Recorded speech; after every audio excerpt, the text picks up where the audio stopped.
Overthrow 2 is really about how there are a new breed of challenges that are challenging the status quo. So overturning every convention that has been written in every category and using it to dramatic effect. So these brands that we've studied are seeing disproportionate growth versus their competitors, and also versus their marketing budgets, which are often smaller than typically the market leaders. So it's a radical change in the way brands are communicating, because they're really questioning every single component of their communications behaviour and beyond, their culture, what it means to their product and so on. So direct-to-consumer brands have absolutely disrupted certain categories.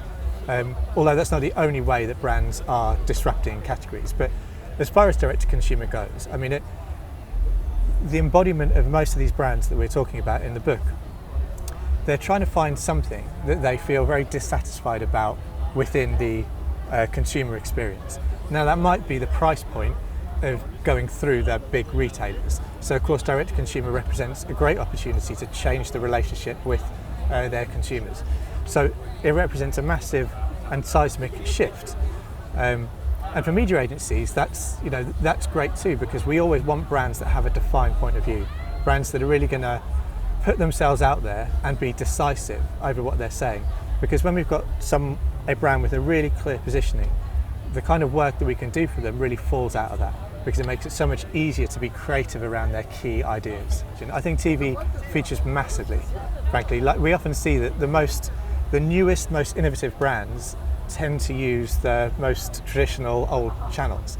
And I guess there's a reason for that, which is it works. I think when we talk about digital transformation, and every organisation is on a digital transformation journey, for many of these brands, including the D2C brands, including the tech giants like Facebook and Amazon and Google, digital transformation doesn't necessarily mean digital media.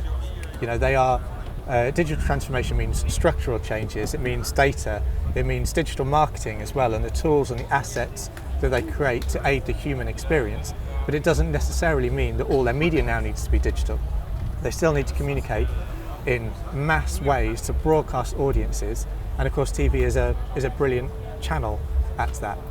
I mean, the kind of conversations we're having with our clients, if you mean particularly the brands with a real challenger appetite, is that I think Cannes has always been a festival of creativity, and I think in recent years topics like technology and data has kind of displaced some of that focus on creativity. So we've been talking about tech and data for some time now. Previous publications at PhD have looked into those specifically. But what's really fascinating about these clients and these brands that we're working with now is that they're showing quite a different way and a different approach. So technology still plays a fundamental role. I talked about digital transformation, meaning digital marketing rather than digital media. And we see, incredible uses of technology. But as far as communications, they're still traditional in that they have a point of view and they want to get it out. So learning from the ways that they're communicating is really crucial. In fact, what we're going to be talking about on the main stage on Thursday is the 5 commonalities that challenger brands tend to share. And they're quite surprising. They're quite counterintuitive versus the kind of topics and headlines that have been coming out of the media industry over the last couple of years. They're very much focusing on creativity rather than necessarily technology. And I think that's fascinating.